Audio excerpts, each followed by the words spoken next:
ky lajm ka qenë tendencios, ka pas tendencë një agjencie e lajmeve të Nanjos, neve të Nanjos, emre kompanisë tonë.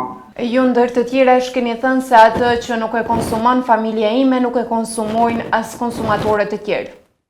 Nuk ka shansa teorike besoni. Ne nuk e bëjmë produktin halal për marketing edhe për të ushqit të tjerëve. Unë nuk kam plotësuar treg asaj një çevap edhe koncept të cilën unë vetë nuk e konsumoj me familjen time.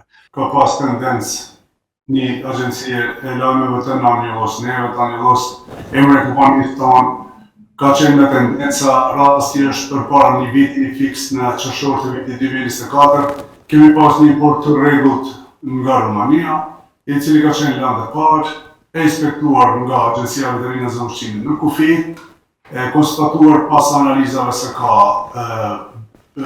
analiza mikrobiologjike jo të standardizuara, nuk i përshtatet kushteve për konsum dhe agjencia i ka dy mundësi në bazë të ligjit të zgjësohet, të shkatërrohet këtu në Kosovë ose të kthehet në vendin e origjinës. Në bashkëpunim me palën që në ka shqip, furnitorin, ata kanë protektorat prapë dhe të gjithë sasinë ashtu si që kemi importuar e kemi kthyer prapë me një procedurë shumë të rregullt, ligjore, pa thyje asnjë rregull ligj apo diçka tjetër. Dhe kur gjë nuk ka pas për brengosje në atë rast. Po mendoj se duhet AKI-ja dhe autoritetet tona të sigurisë të marrin këtë çështje të shohin se prej ka vjet ajo nxitja e këtij portali për të publikuar postimet të cilat e njollosin kompaninë, e njollosin emrin tim, njerit edhe njollosin prodhuesin vendor. Këto kanë për qëllim që të mos ketë konfidencë në prodhime vendore dhe të mos pëlqejnë prodhimet vendore se duke menduar se, duke pretenduar se një kompani serioze siç është Meka bën të themin në gjumën popullore dallavere, atë tjerë ku janë. Kretë këto janë domethënë pretendime për ta shkatëruar prodhimin vendor, për ta penguar zhvillimin ekonomik të Republikës së Kosovës dhe për të pas edhe më shumë ne të shpërnguar nga këto. Prandaj duhet organet tona të sigurisë të marrin në këtë çështje. Unë nuk kam dyshim, nuk e di pse ka ardhur, pse kanë vepruar. Kësoj e di që unë kam qenë korrekt transparent për çdo kërkesë ta shekaj. Po kanë ndeshur ashtu të gjymt edhe me plot propavi propagandistike të publikojnë atë lajmin dhe ta bëjnë mediatik ashtu që të të neve. Po falë Zotit e kam pas se një shumicë të madhe qytetarëve të Republikës Kosovës kanë dalë në mbrojtje edhe kanë qenë të sigurt se aty do të ketë ndonjë pretendim, ndonjë dilem për njollosin prodhimet vendore. Sa është në dorën tuaj kontrollimi i cilësisë së mishit që po importohet në Kosovë? Ka një rregullore Agjencia e Ushqimit dhe Veterinës. Në Kosovë mund të importohet mish i cili mund të importohet në Evropë. Kjo është rregull, domethënë.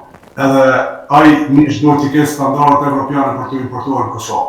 Prapse pëlqime mund të ketë, mund të ndodhet, ka ndodhur në gjithë botën, mund të ketë. Nuk ka kemi vetëm në prodhimet të mishit dhe në lëndë parë të mishit, ka qime edhe në pemë, perime, në gjëra të tjera ushqimore, konditorieske të tjera, të cilat mund të rezultojnë me analiza mikrobakteriologjike të papërshtatshme për konsum njerëzor.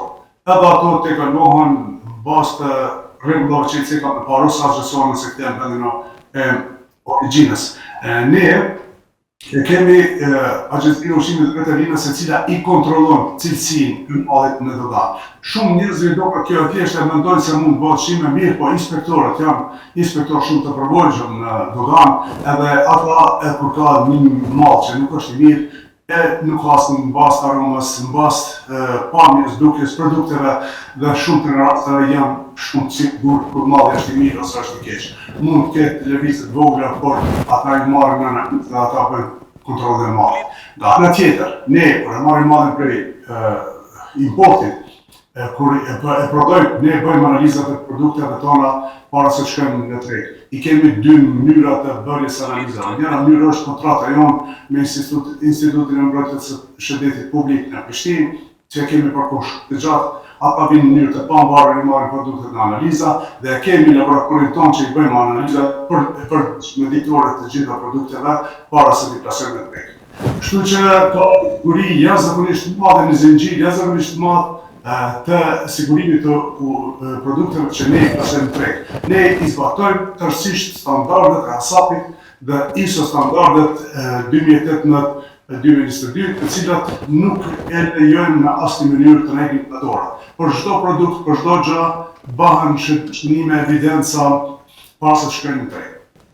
Ju ndër të tjera keni thënë se atë që nuk e konsumon familja ime nuk e konsumojnë as konsumatorët të tjerë. Nuk ka shanse teorike, besoni, unë jetën time për 34 vite sa po i bëjmë në tregun e Republikës së Kosovës, unë nuk kam plotësuar treg as sa një çebap edhe koncept të tjerë, të cilën unë vetë nuk e konsumoj me familjen time. Produktet që vetë nuk i konsumoj nuk i plasoj në treg. Kompania jonë nga viti 2008 e ka vendosur logon e halalit, edhe pse ne halal produktet kemi pas gjithnjë. Ne nuk e bëjmë produktin halal për marketing edhe për të ushqit të tjerëve, ne e bëjmë produktin halal për ne. Edhe atëherë kurse ka pas logon halal, ka qenë halal. Produkti jonë nuk është halal vetëm nga mënyra e thërjes, sepse ne nuk blejmë kur lëndë të parë e cila nuk është prerë në bazë të kritereve islame.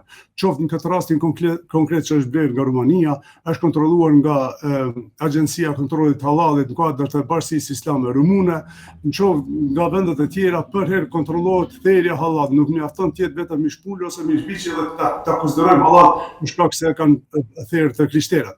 Mirë, por ne kërkojmë certifikat shtesë të Bashkisë Islame të vendit përkatës që mishi që është dedikuar për ne të jetë 100% halal. Dhe ne domethënë nuk i kemi përdor halalin për marketing, për mjafshit njerëzve se në Kosovë, na më mirë do të kishim kaluar sigur mos ta kishim promovuar halalin se që promovojmë, sepse në Kosovë këto produkte jo halal po shiten shumë në treg.